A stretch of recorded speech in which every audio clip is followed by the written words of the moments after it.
Like, no, that the publisher gave that to me. The book is regular size with a big message though. It is. It was awesome. I got to read it and I started sharing it. Oh, awesome.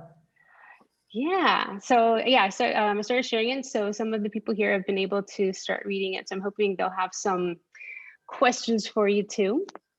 I was thinking I'd just start off with do a little introduction of you, and then we can dive in. Does that sound good? Perfect. Okay, cool. So Lana Shlafer, beautiful Lana Shlafer, is a mindset coach. She's a law of attraction expert and author of the best-selling book, Manifest That Miracle. Over the past decade, she has empowered thousands of clients and students to manifest what seems out of reach, including buying their dream home, healing from a chronic illness, and meeting their ideal partner. More than 20,000 people have participated in her manifesting challenges. Lana's energetic personality and no-holds-barred coaching has featured in Forbes, TV One, and NPR. Lana studied at UC Berkeley and the Institute of Transpersonal Psychology. She lives in Puerto Rico with her amazing husband and 3 magical kids. Awesome. So I was very excited about reading your book. I love manifesting and I've been following you for a little while. I'm not sure how our paths crossed, but when I started to dive deep into the manifesting, you came up and I started watching I did one of your challenges and it was really, really awesome. And yeah, very high vibe stuff. And so there's one quote in this book that I really love. It's stop, drop, realign, reaccess the divine. I love that. The connecting with that source energy. So I was thinking just to start, maybe we could just kind of break it down a little bit. I think most of the people here know about manifesting, but I think for just kind of hearing it from you and how you see manifesting and maybe the first steps of it, I think might be a good way to start and kind of hear it from you. Does that sound good? Yeah. So I feel like manifesting is creating something deliberately. What most people differentiate between manifesting versus achieving is that it has an element of support and ease, frequently from beyond the physical realm, but not necessarily so. It's to make happen. Manifest, the definition is to make happen, right? So I actually use that term very often, funny enough, or I do, but it's not what I lead with. So when we were coming up with titles for the book, this is the title that made me laugh the most, because I am a very practical, feet on the ground, what do you want to create in your life person, not the, woo-woo, these terminologies that are maybe more associated with spiritual things, or I guess more, that kind of consciousness or whatever people want to talk about. I'm like, do you want changes in your life? Great. That's what manifesting is about. So I feel like, you mentioned stop, drop, realign. Phrases like that have sort of become famous when I said them, because it's making it your everyday way of approaching decisions, your choices, your visions of the future, your goals. So it's something that you actually utilize as a way to live your life, not just a way to get over there. Awesome. Yeah. So it's like an everyday practice. So it's getting in. It's an approach to life. It's I can walk on 2 legs or I can walk on 4 legs. Yes. And also that connection with source. I think that's really powerful that has to be a part of your everyday practice and finding those different tools to get there. So you had, oh, sorry, were you going to say something? I was going to say that the thing is, I get a lot of skeptics and people who I have everybody from atheists to super religious Christians. The Christians are like, is this against any religion or anything? And I'm like, absolutely not. You get to customize this to your beliefs. The atheist, which I grew up in Russia, so I was atheist by definition. Oh, really? They'll be like, do I need to believe in some higher power? I'm like, no. What do you believe in? Do you believe in some organizing principle in this world? That's all. Like, it's not, again, taking away this mysticism. It can be if that's the way that you relate to your reality. But you can just connect with your intuition if you don't want to call it a soul, spirit, God, whatever. Like, everybody has a witness part. You cannot deny that there is something more than just your skin and bones. So whatever that is, connect to that. Awesome. So on page 30, it says, what creates a meaningful, satisfying, extraordinary life is not chasing manifestations. It's becoming someone who can see the good in any situation and derive the miracle in it. Yeah. I love that. That's my color it good. By the way, I just did a podcast episode. I recorded it this week and it's coming out next Tuesday, I think. It's my 40 manifesting lessons, or like 40 life lessons, because I just turned 40. And like, all of these things that you're mentioning are in them. So I think it's very synchronistic. And color it good is one of the lessons, which is what you're saying. When you can color if all circumstances, if you start with the assumption, I recommend you test this for yourself. You start with the assumption that all circumstances are inherently neutral, and whatever you assign to it is what you will derive from it. And if you can color it good, you will be able to derive the good even from the most challenging, painful, horrible situations. It has the seeds of a blessing in it. Beautiful. So I have a question from Maggie. She wanted me to ask you, she couldn't be here today. She says, how do you allow the space to process low vibration emotions such as grief so that they aren't suppressed? I feel like some of the energy shifting stuff seems like a manic defense. By making it overtly clear that all emotions have a place. So in the book, so Abraham Hicks, Esther and Jerry Hicks, who are two people that started channeling and teaching law of attraction. So if you've heard of law of attraction, you've probably heard of them. Brought this idea of the emotional guidance system. And there are 22 emotions that came from their book, Ask and It Is Given, that are listed from the lowest, if you want to call it, rungs on that emotional guidance scale. You would have powerlessness and fear and depression. And then you move up to like revenge and anger. And then you might have, disappointment and shame, and then up and up and up. And then you get to neutral, and then the positive emotions, right? The problem with that scale is that it became a hierarchy. So people looked at that scale, including people like me who would go to those events and so on, I would have conversations with them about this. And that's how I figured out that it's not actually a hierarchy.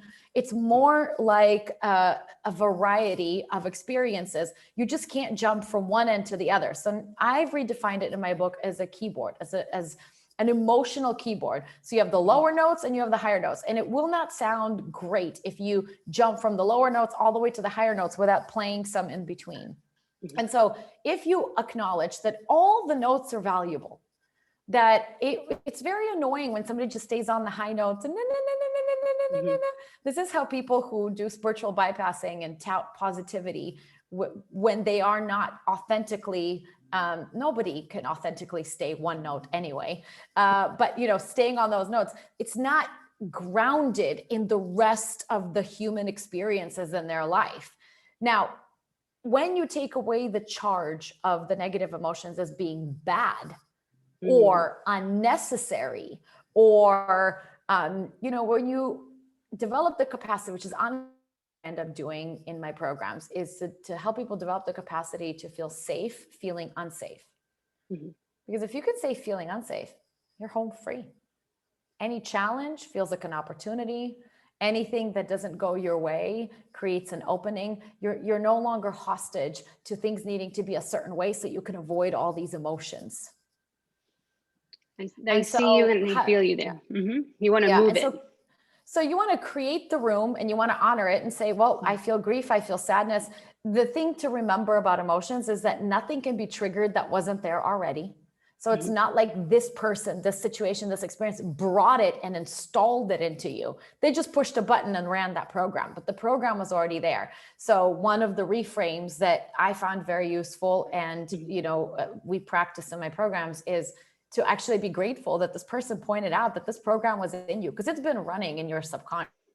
Mhm. right? The grief, the sadness, the feeling of betrayal, or the feeling of, something being not right or uncomfortable. It was there already. And then this got activated, and it's your portal into the next level of you, the next level of expansion, the next level of growth, the next level of healing. And so again, when you don't demonize or call them negative emotions that are somehow preventing you from having the good life that you would have if you had the positive emotions, that kind of binary characterization, I don't feel like is very effective.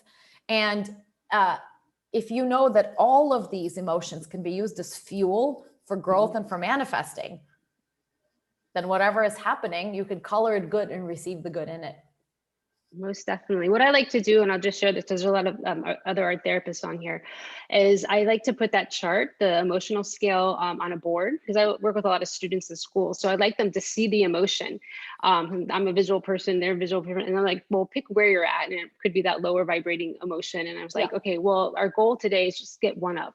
Let's just like, what can we do today? Like identify it, feel it, express it, create about it. And then let's try to get you up. And then by the end of the session, they're usually gone like a few up. So it's good for them to like see where they're at, and you're playing that. Can I offer you like a slight reframe of this? Sure. Yes, you got it, Liz. Normalize all emotions and not view it as negative. So a part of this sort of subtle way that we do that, we're like, yeah, all shapes are beautiful, but if you just like fit this dress a little better, it's almost like what we're doing by saying, you can move up one emotion today. By default, we're making where they are not as great as where they could be. Now, there is a small distinction here, because the truth is, negative emotions don't feel good. That's the whole point. That's what defines them as negative emotions. You don't feel good, it's a negative emotion, right? So you're not going to feel good. So the desire to feel better is something that I feel like is, like you can encourage a natural human desire. What I found to be most effective is to honor where you are in that emotion so much that it naturally blossoms to the next level, instead of say, let's move you up to this level. Okay. Let's make this happen.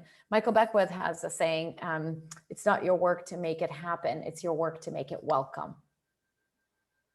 I love that. That's beautiful. And so I am welcoming feeling better, but I'm not doing it by denying or moving away from. He also has another saying, you're pushed by pain until you're pulled by a vision.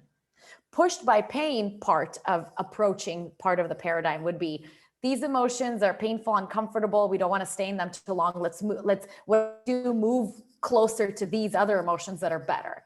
The pulled by a vision is, I just want to feel the best that I can in any of these emotions. And I'm going to look for that.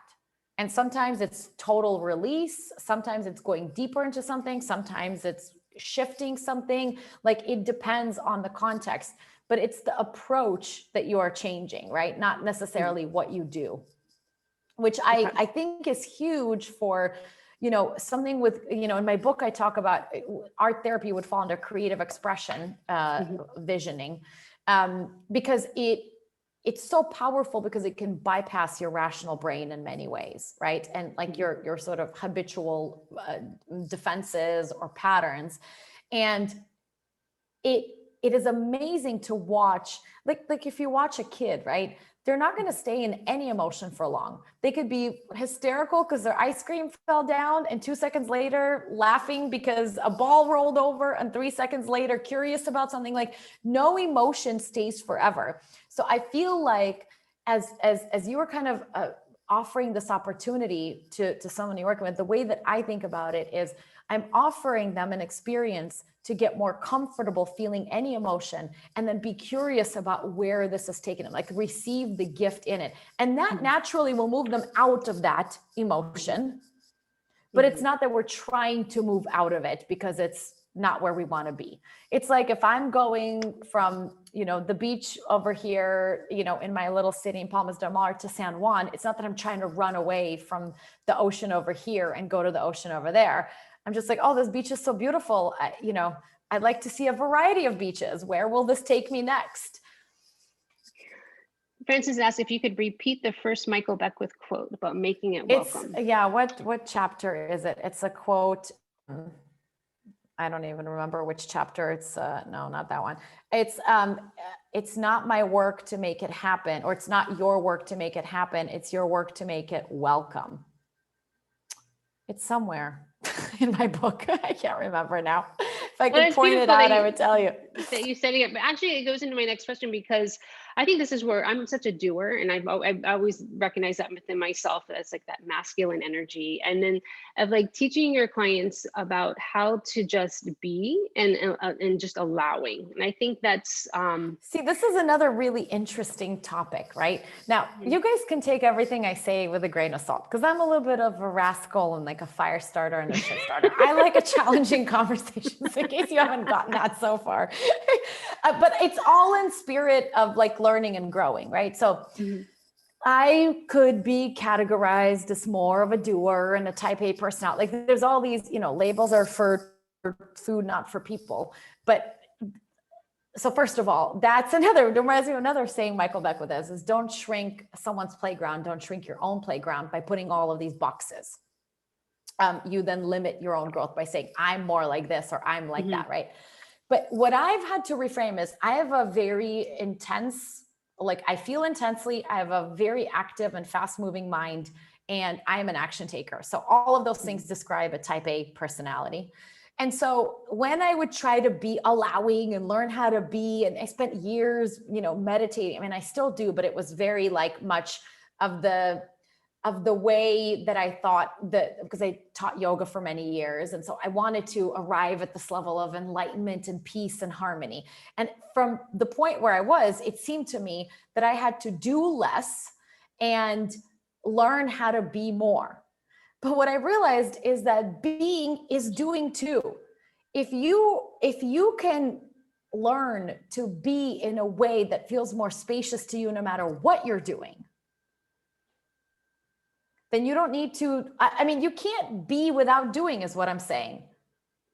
Because I'm still focusing and being present. You can't unless you're sleeping, I guess then you're, right. But then you're sleeping, then you're doing sleeping. I mean, because I had to find a way around it, because I knew for me, I was never going to be this like Zen monk and this piece. I have too much trauma. I have too much intensity. I have too much, I was never going to be this person. So does that mean that happiness and inner peace were just not going to be accessible to me? I mean, I went through that in my 20s, really just like, maybe they're not, like, maybe I need to accept that I'm broken. I'm fundamentally broken and I will never have it. And that's its own, healing journey. And then realizing, well, let's see how far I can take it. That's basically where I ended. Well, maybe it's not possible, but let's see how far we can take it. And amazingly can take it pretty far when you realize that it's not about changing who you are. It's about focusing it in a way that is able to meet all your needs currently, which were different than 10 years ago. Most of us learned to be doers. Why? Trauma, defense mechanism, survival mode. Like it was necessary then. Yeah, it was a survival tactic. It was the most brilliant, necessary, wise, psychological, automatic mechanism that turned on and we adapted to our environment. So I don't want to look back and say I was bad for having adapted to what I needed to adapt to.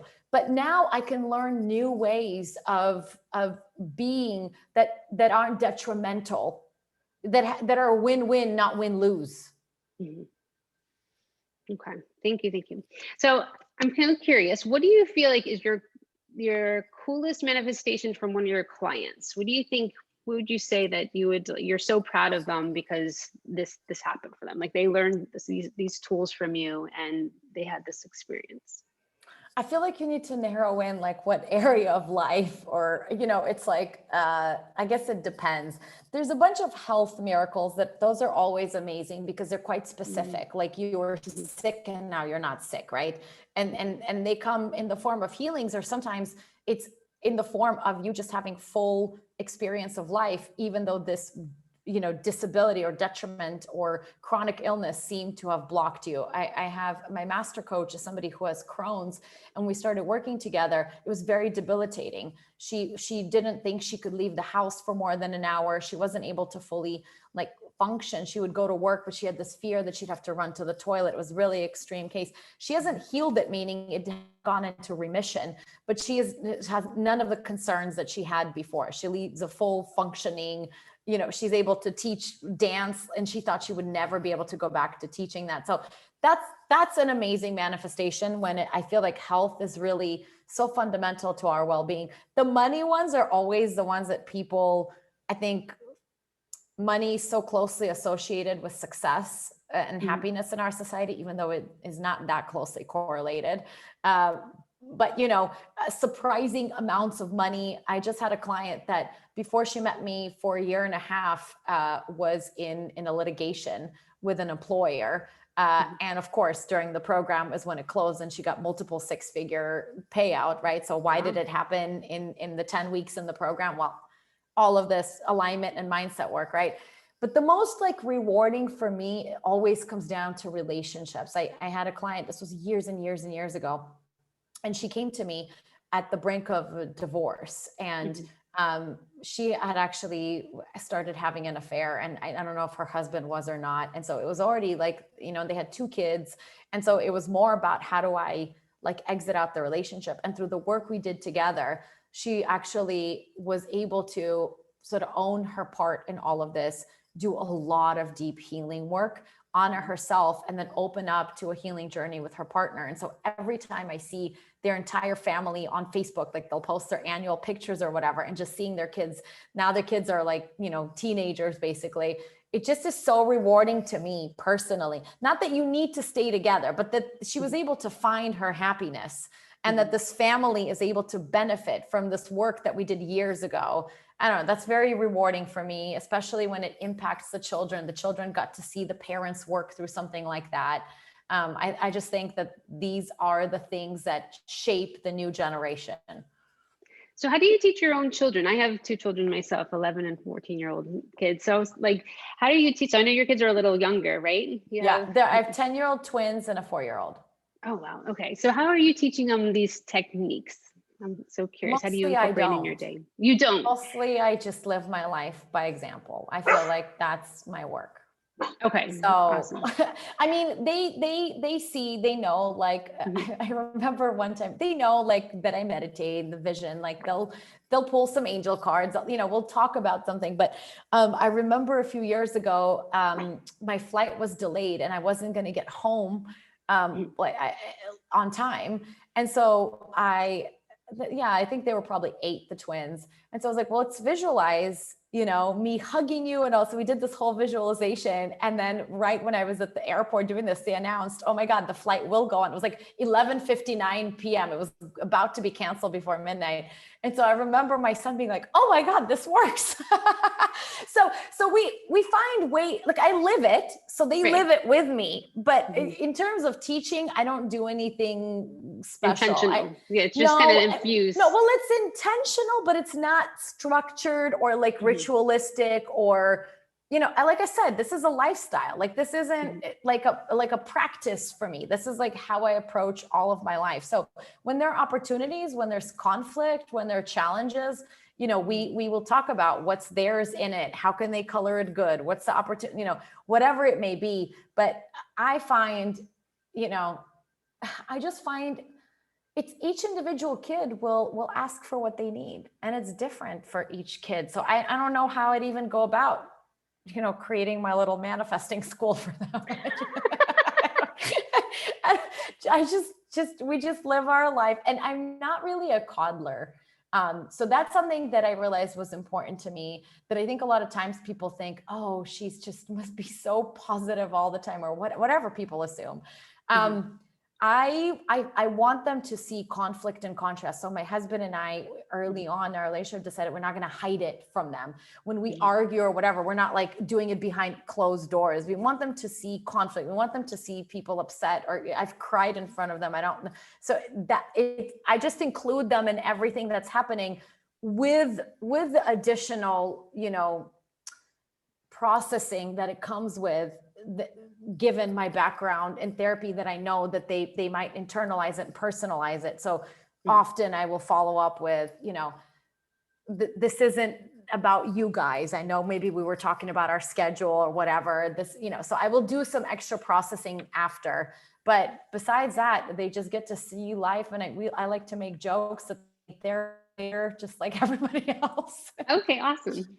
So I have one more question before I open it up for everyone else to ask questions. But I'm curious about your vulnerability challenge, because I know that there's a lot of artists and art therapists in this group, and they're kind of like coming out with their businesses and sharing their art. And there is that place of vulnerability for them and sharing their work.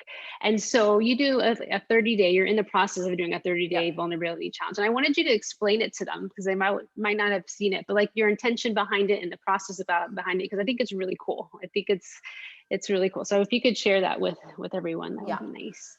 So I don't think this is a quote I came up with, but I don't know who to credit to. So I feel like when you own your stories, they don't own you. And so I did a 90-day vulnerability challenge years ago, and it was just a really consistent way for me to feel into my edges and to own the parts. Something happened over the last couple of years. My life right now looks very glamorous. I gotta admit, like it just does. Like I look at it like, do you want to see the view outside my window right now in my office? This is the endless ocean that I get to look at every day. Lana lives in Puerto Rico, for those of you we moved to Puerto Rico. I mean, down to, I used to have very thin, very, like I couldn't grow my hair long, and whatever, lots of things happened. Like I did the mindset work. My hair is, I feel like I feel more glamorous just even with my hair, which is just funny, but I just never had long hair in my adulthood. So I think over the last maybe year and a half, people, there's been a few comments that people made about sort of, my life being perfect. And even though I talk about like, I have challenges and all that, the truth is the challenges no longer scare me. And I am pretty invincible and empowered. I mean, I hit, limits and have growth edges, but I have a pretty damn awesome life. So actually I think it got sort of in the background, maybe the edges that I have. It wasn't what I was leading with on social media. And so I realized that I just wanted to do this challenge so that I create room for me to be all of me and not a brand. And especially with the book and more interviews and more, I want to be, one of my models for this is Elizabeth Gilbert. I love her. If I could be any kind of writer, author, creator, I just feel like she's herself and she is not playing like a role. And it just gets like almost easy to play a role. I don't know how else to explain it. So this is my way of reclaiming it for myself. So I don't care not that I don't care, but I don't need a certain amount of views or comments. I'm not doing this to drive, people into my programs or to read my book. I'm literally doing it for me because I refuse to give up any part of my life to be about something other than, where I derive pleasure and where I can take up space. So that's my intention, is just to be human. And it feels edgy. It does feel uncomfortable. It also feels like a good uncomfortable, because I feel like it's connecting with people in a way that maybe I haven't in just the recent past. I do it all the time in my programs or in conversations like this. But, when people talk about interviews and things, of course, you're going to lead with your best foot and you're going to share all the most awesomest things that you've ever done and ever thought and created. But I love it. It's very authentic. It's like you can just like show up and just be yourself. And that's how you are in your challenges too. That you like every day you'll just like, I'm upset today. You'll just like be open about it. So I love that. One of my, this is something that, from your greatest wounding come your greatest. Unintentionally, my parents were very well-meaning, but unintentionally, I picked up this idea that just by my existence and my inability to hold feelings in, I would be hurting people. Mm-hmm.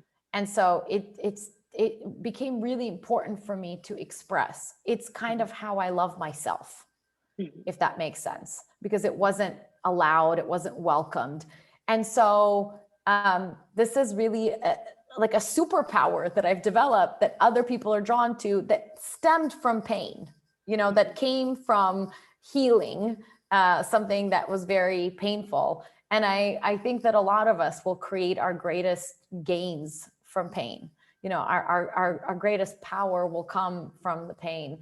And it feels very full circle, very satisfying when it connects with or inspires or gives some value to other people, because it gives a purpose to the pain. Awesome. Thank you for sharing that. I wanted to open it up. I was wondering if Laura or Liz or Francis, if you'd like to ask a question for Lana. It says Jocelyn had to leave. She had a client. Oh, Liz just went on and went off. Hey, do you want to ask a question, Liz? You want to unmute yourself? That would be important. Yes. Thank you. Thank you for all your insights. Like, truly very inspiring. I'm curious about your 30-day program that you have. Not a program. It's a challenge. I mean, it's Okay. not, I don't, there's no real structure around it besides for 30 days, I post something that feels vulnerable to me. And I invite other people to join in if they want to start their own 30-day challenge, or you could do a 5-day vulnerability challenge. So that it's not anything that there's no real directions, instructions, support, around it. That's just something that I've been doing on social media as a way to connect with people on my platforms. My programs that I have a 10-week program that is my signature flagship program, which is the only current way to work with me besides Miracle Jam, which is my monthly membership where I do one 90-minute monthly workshop. So those are the only two ways to really work with me, would be like a low-key one-time-a-month workshop on a certain topic, or to do my in-depth 10-week program. So these things are more information on your website? There's more information on my website. I can tell you that there isn't very much information. The best information about my Miracle Mindset program is the book, because the book is based on the program. So if you want to know what's in the program, you can get the book. My program at this point is so impacted, it's by application only. And so I will select applications and interview people, and it is a very limited number group coaching rolling program. So I will take people as soon as I have spots, and it will depend on their goals, which is why I stopped talking about the program, because it's so hard. We literally just have a very simple business model now. You can get the book for, very little everywhere. You can watch my videos for free. You can do whatever. You could join my $27 a month monthly call where I just share everything I know, as much as I can in 90 minutes. But if you want to go deeper with me, you apply, and then I will be able to direct from the application you to the right places. A lot of times I will direct people to trauma therapy or other places that aren't, because that is not, the next step would not be my program. Sometimes it'll be my program, but we do that on a call. We'd set up a call, and then we discuss what the goals are. And then, most of the time people come to me when they've already done a lot of self-work, and they just keep hitting this wall in a certain area of life. Like, why can't I shift this? Like, I've already put in so many thousands of hours and focus and dollars and everything. Like, why can't I not have the relationship that I want, or why have I done all of this, but my money's still out of whack, or my health, or it's typically an area that just cannot elevate. Those are the kind of best ways that I can support people. The truth is everything in their life will improve as a result, but they usually come with that stuck place. Specific, And I'm usually I'm not 100%. I am not the gateway to self-help. They got to do some healing work before me. I'm not, how can I say this? what would be a way of saying it? You know, there's all of the other healing modalities and therapeutic modalities. And I'm sort of for the people that have done a lot of them and have reached a limit. And I always say, I've never met a problem I didn't like. I love problem solving. This is why the programs are so enjoyable for me. And I love having impossible clients that can't figure it out. Well, as long because as you're they're not open. afraid, right? I'm not afraid. It's exciting. You're not afraid. It's like almost the challenge is what you kind of embrace. And I think exactly. I'm an art therapist too, and it's interesting listening to you because so often you're dealing with clients, and obviously we want to help them like move away from the pain. So for you to even say like embrace the pain, and so often you work with people that become the pain, like that is their story. Yeah. Years and years and years. So how to break from that? When you help them unlock the gift in the pain, yeah, the pain will be the pain will be the smallest part of the story. And the blessing probably. The blessing will be the blessing will be what they will become instead of the pain. Exactly. That's beautiful. Are you a therapist? So I went to school for therapy and did all of the training, but didn't complete the practicums. And I had a track that I could have done in art therapy, but I chose somatic psychology. And then I got pregnant with twins and did not complete my training. And I was never shouldn't say never, but I was pretty sure I was not going to be a licensed therapist. It was a little bit too in the box for me. But the training was phenomenal. I went to a very progressive school, which doesn't exist anymore. It got like bought out and changed, Institute of Transpersonal Psychology. So I am very heavily influenced by my training, which is why I know my lane. I will be trauma adjacent, but not go there. And I have a lot of, I guess, more understanding of how the human mind works than your regular law of attraction mindset, kind of life coachy people. So I feel like I'm kind of at the crossroads of all of that. And I think that there's a lot of opportunity. There's a lot happening now in the therapy healing world, because a lot of life coaches are sort of encroaching on this field. And I feel like a lot of this is the way I describe therapy, right? Traditionally, it was to take somebody who was not okay and help them be okay, meaning function in the world, right? Where people like me come in and where more and more people are starting to seek therapy, and where I imagine a lot of you guys who you are working with is with highly functioning adults who are largely okay, but they want to be better. Mm-hmm.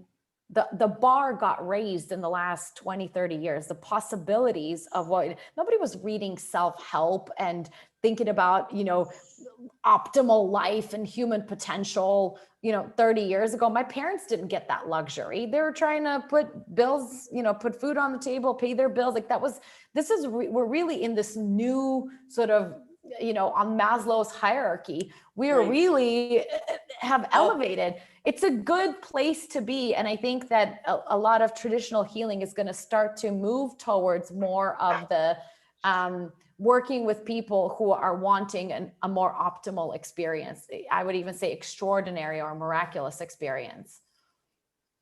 But what's interesting is that although we're moving up, you would think, right, to that self-actualization, more and more people are depressed. So that's the kind of like the irony. That we're not dealing. People, see, this is my question to you. Or they feel like they are. Like, are more and more people depressed, or more and more people aware? Well, I guess if you're having to worry about putting food on the table and dealing with more of like the security and the safety and all those our parents level. And my mom didn't have these options and these luxuries. Whether she was depressed or not, she had to get up and do things. So you couldn't focus. We have the option now to be depressed. It's a luxury. It really is a luxury. I mean, don't say that to a super depressed. No, I'm sorry. I wouldn't. But it almost is. Like, you've got a lot of time on your hands. Stop rethinking about all those issues. And I see that it becomes like these patterns in their thinking. And this is and that's- why it becomes so paramount to really direct and focus your mind and your brain to have the incentive be in the right direction instead of mulling over this, mull over this. My book is full of all these exercises, mostly because people want stuff to do. Great, brain focus needs on that. this. Yeah, Right? The brain absolutely. needs that. I'm like, Yeah. utilize that. Yeah. Like That's a use good it to your point. advantage. Yeah. Yeah. Thank you. Awesome. Does Francis or Laura, do you want to ask anything before we wrap up? We're good? Okay. Well, thank you, Lana. I appreciate your time and your energy. And I just think you're really amazing. And it's so wonderful to watch you grow and expand and to see you so happy and helping so many people. So thank you, thank you, thank you for Thank you sharing for your having me. value. And I hope you guys will continue these conversations because I think they're just important conversations to be having, right? And that you have a safe place to do so. I think that's already, you know, creating that expansion, whether it's in your personal life or your work life, that really creates miracles and opens up room for miracles. So yeah, find me on social media. I'm everywhere, so fine, except for Twitter. I'm not on Twitter. But and there's House Party now too. That's like a new one. I think it's called House Party. Oh yeah, okay. So I'm not on Clubhouse. Maybe I should just Clubhouse. replace. That's what it is. Yeah, There's a new one. House party sounds more fun. I'd go to a house party. Every time I say Clubhouse, I think of Mickey Mouse Clubhouse because I guess I watch. Not particularly drawn to that. But Facebook, Instagram, YouTube, I guess those would be the main ones. I'm not very much on LinkedIn either. So those would be the main places where you could find me and connect with me and you know, continue asking questions. And I'd love to continue this discussion. Definitely get the book. It's still, the paperback is still on pre-order, meaning it ships on February 2nd. It takes forever to get these into bookstores and everywhere, but you could order it from Barnes and Noble and Indigo and Books A Million or something. I don't even know the names of all the bookstores, but you could order it in bookstores, or you get the audiobook, which I narrated, or the Kindle if you want. You could get all three of those options and dive in. And, Amazon as well. Yeah, on Amazon. Yep. Right. Yeah. Great. Thank you. Thank you. Have a beautiful afternoon. Bye. Thank you once again. Bye.